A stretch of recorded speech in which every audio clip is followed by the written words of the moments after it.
Hello everyone, आज हम start करने वाले हैं एलपीपी का लेक्चर नंबर 3 जो है हम वहीं से स्टार्ट करेंगे जहाँ पर हमने एंड किया था। तो हमने आपको बताया था वो पॉइंट कॉर्नर पे ही क्यों एग्जिस्ट करते हैं और कहीं क्यों नहीं करते फिजिबल रीजन में। तो हमने बताया फिजिबल रीजन बाउंडेड होता है, अनबाउंडेड भी होता है। तो हमने फिजिबल रीजन जो बाउंडेड का एग्जांपल जो था वो दे दिया था, अब अनबाउंडेड का एग्जांपल नहीं दिया था। तो उसका एग्जांपल और एक क्वेश्चन जो है करते हैं। 2x + 3y subject to constraint जो होगा वो x + y ≤ 5, 2x + y ≤ 6, x > 0 greater y > 0। ये हमें कुछ ये क्वेश्चन गिवन है, ठीक है। हम इसका ग्राफ बनाएंगे। अगर हम इसका जो ग्राफ बनाते हैं वो इस तरह से 0,5 मिलेगा और इस पॉइंट पे 5,0 मिलेगा। इस क्वेश्चन को किस तरह सॉल्व किया जाता है हम ये लेक्चर नंबर 1 में बता चुके हैं, और आप लोग वहाँ जाके देख लीजिएगा इसको किस तरह सॉल्व करते हैं। और जिसने देखा है वो आगे समझिए। 1,4 बनेगा, ठीक है। इसमें एट 0,6 z = 18 बनेगा। 1,4 पे z = 14 बनेगा। 5,0 पे z = 10 बनेगा। अब यहाँ पे हमें फिजिबल रीजन देखना है। अब फिजिबल रीजन क्या बनेगा हमारा? फिजिबल रीजन है ये लाइन है, ठीक है। ये कौन सी लाइन है?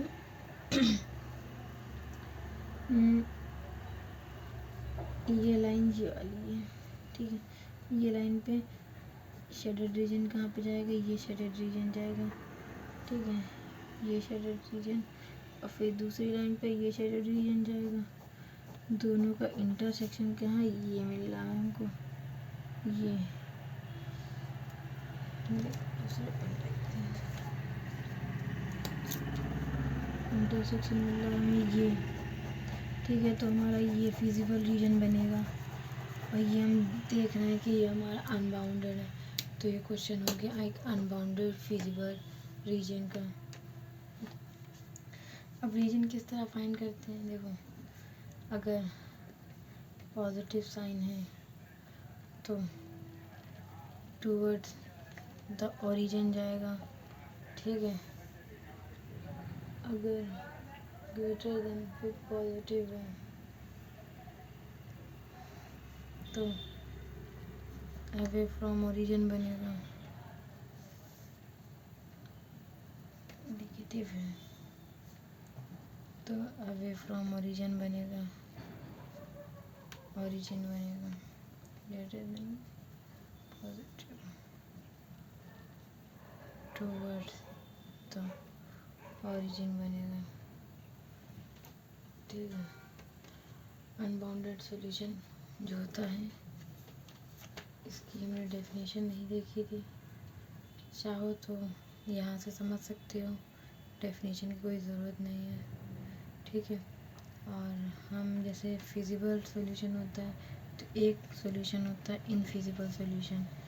तो इनफिजिबल सॉल्यूशन हम उस पर बात करेंगे, इसकी डेफिनेशन देखेंगे।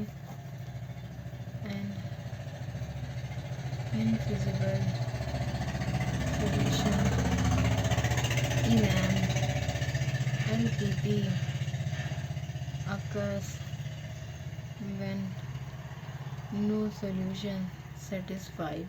मतलब सॉल्यूशन ही एग्जिस्ट ना करे, मतलब कोई भी एक्स और वाई ऐसे हमको ना मिले जो कि उस इक्वेशन को सेटिस्फाइड कर रहे हैं। All the constraint simultaneously. तो जो जब सेटिस्फाइड ही नहीं करेंगे तो सॉल्यूशन ही नहीं बनेगा, सॉल्यूशन नहीं बनेगा तो इनफिजिबल सॉल्यूशन हो जाएगा, ठीक है।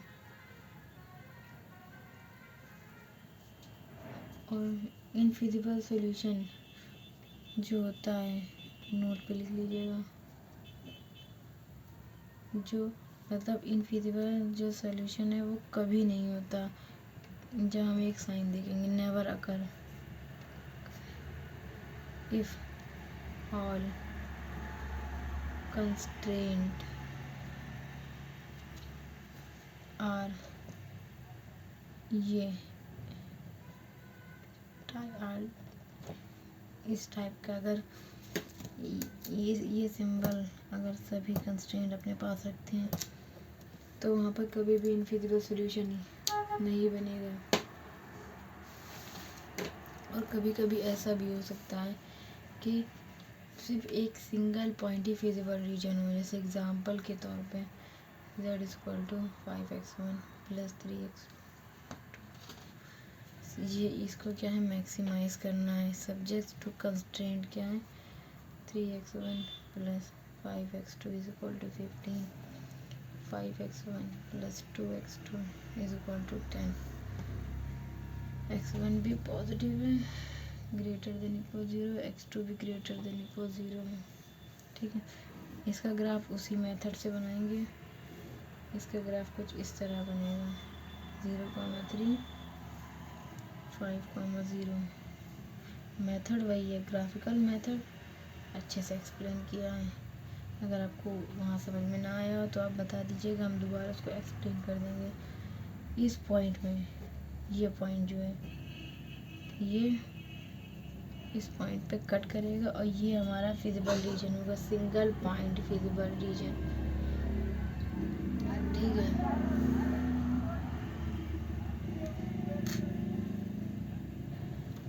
इसकी मतलब इसकी ये नेसेसरली कंडीशन कब बनती है कि मतलब ये जो है 1 पॉइंट फिजिबल रीजन ही मिले। तो कंडीशन क्या है, for a single point feasible region in LPP is that the number of independent equality constraint must be equal to the number of variable। ठीक है, ये नोट पॉइंट पे याद रखना, लिख लो, याद रखना कि सिंगल पॉइंट की नेसेसरी कंडीशन क्या है और ये कब मिलता है। और अल्टरनेटिव ऑप्टिमा भी होता है। अल्टरनेटिव ऑप्टिमा क्या होता है, जैसे कि अगर किसी कंडीशन को मैक्सिमाइज या मिनिमाइज करने के लिए दिया गया हो तो हमें, जैसे कि यहाँ पर हमें मैक्सिमाइज करने के लिए दिया जाता तो मैक्सिमम वैल्यू ये आ रही, तो ये हमारा ऑप्टिमल सोल्यूशन है। ठीक है, लेकिन अगर यहीं पर 18 2 बार आ जाता तो यहाँ पे 2 सेम आ जाती वैल्यू, तो यहाँ पर अल्टरनेट ऑप्टिमा बनता। ठीक है, अल्टरनेट ऑप्टिमा समझ गए, मतलब एक से ज़्यादा, मतलब 2 या इनफाइनाइट ऑप्टिमल सोल्यूशन मिल जाए। तो ऐसे ऑप्टिमल सोल्यूशन को जो मिलेगा अल्टरनेटिव ऑप्टिमा बोलेंगे। तो इसकी डेफिनेशन क्या है, this occurs when the objective function has multiple optimal values as there are different combination of decision variable values of the of that क्या variable values of that achieve the same optimal value of the objective function. जो समझाया उसी को language में लिख दिया।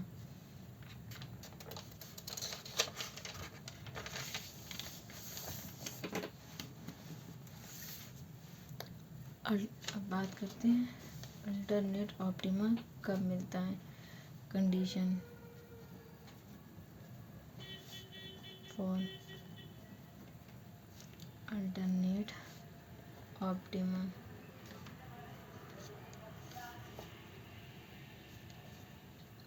पहले क्या है, the objective function is parallel to one of the constraint, मतलब कंस्ट्रेंट के पैरेलल आ जाए। तो इसका मीनिंग क्या होता है, मतलब क्या होता है? इसका मतलब होता है देयर आर कर लेते हैं, more than one feasible solution that optimize, maximize बोला जाए या मिनिमाइज, जो बोलेगा, जो भी क्वेश्चन दिया गया। द ऑब्जेक्टिव फंक्शन, इसके पहले वाले में हमने बताया था कि कोई अगर कंस्ट्रेंट किसी लाइन के पैरेलल हो रहा है तो किस तरह कॉन्वेक्स हेल से वहाँ पर infinite number of optimum solution मिलते हैं। ठीक है, उसको देख लीजिएगा या तो इसे याद कर लीजिएगा। दूसरी कंडीशन क्या है, the objective function two variables के केस में हाइपर प्लेन बनाते हैं।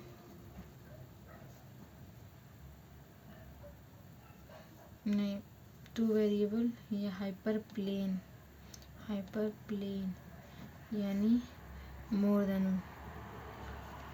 देन टू वेरिएबल या हायर वेरिएबल्स या हायर डायमेंशन में लाइज अलोंग और कोइंसाइड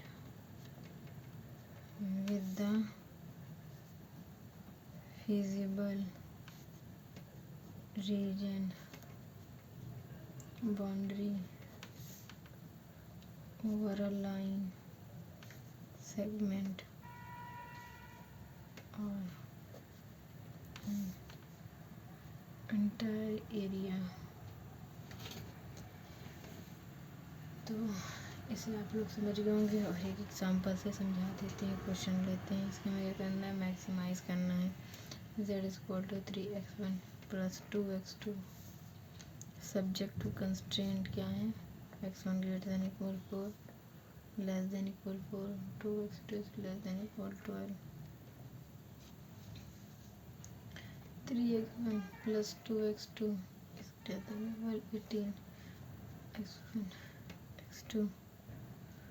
देखो पहली कंडीशन क्या बताई थी हमने,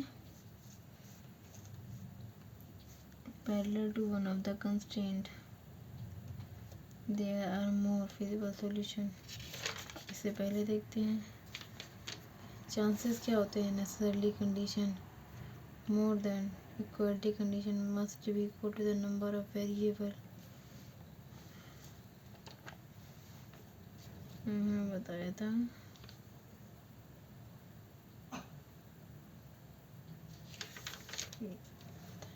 देखते हैं तो इसका ग्राफ जो है कुछ इस तरह बनेगा। ये 0,4 बनेगा, ठीक है।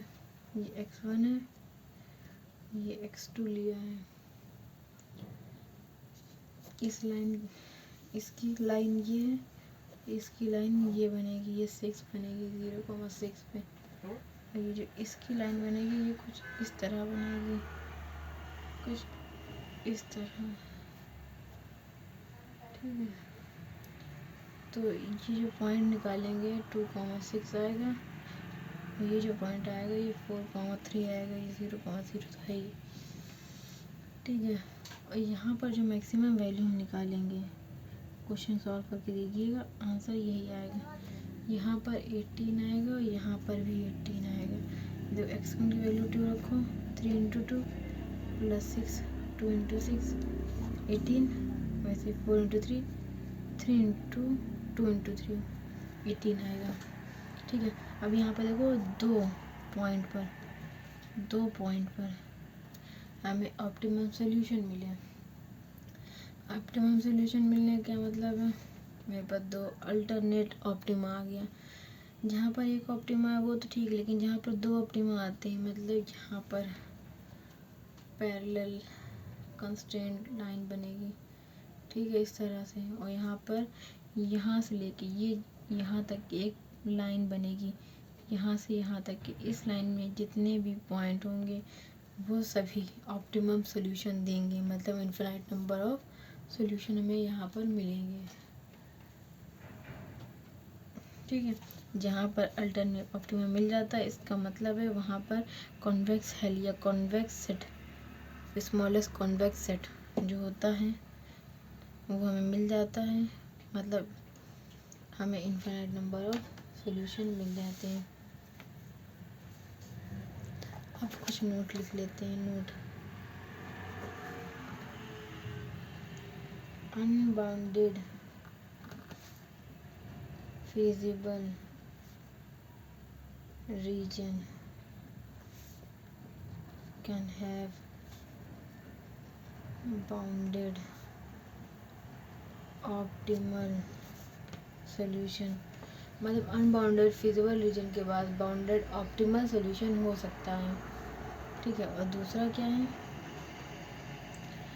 अनबाउंडेड ऑप्टिमल सॉल्यूशन इम्प्लाई करता है अनबाउंडेड फिजिबल रीजन, मतलब इसका ऑप्टिमल सॉल्यूशन अनबाउंडेड है, उसका मतलब उसका फिजिबल रीजन भी अनबाउंडेड होगा। कहते कन्वर्स ट्रू नहीं होता है, इसका मतलब ये फिजिबल रीजन अगर अनबाउंडेड है तो हमें बाउंडेड सॉल्यूशन मिल सकता है। ठीक है, ये कन्वर्सली ट्रू नहीं होता।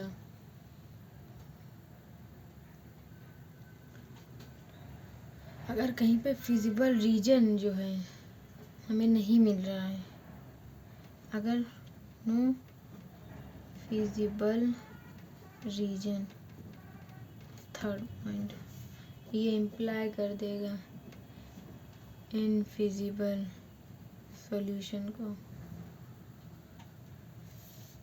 ठीक है, और नोट में कुछ चौथा पॉइंट ऐड कर लेते हैं। If there is bounded feasible region then there must exist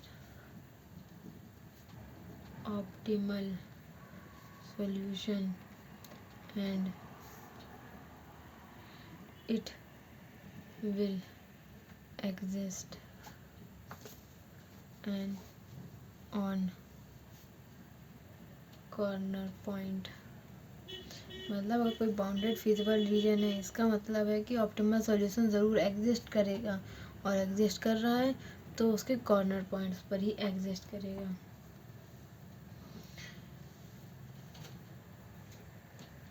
और ये लाइन हमने बता ही दी थी कि अगर हमें अल्टरनेटिव ऑप्टिमम मिल जाते हैं इसका मतलब है पैरेलल टू कंस्ट्रेंट है। ठीक है, और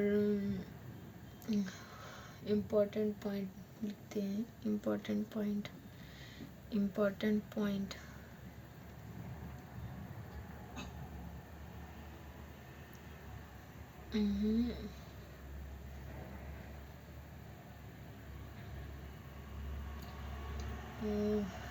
पहला पॉइंट क्या लिखते हैं, पहला if an LPP has optimal solution then it must exist at least one corner of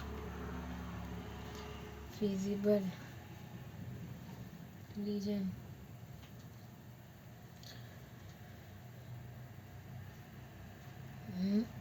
ये इम्पोर्टेंट पॉइंट है, इसको याद रखना।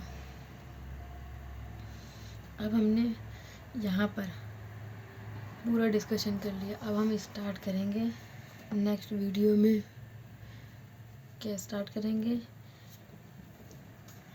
अलजेब्राइक मेथड या प्रोसीजर।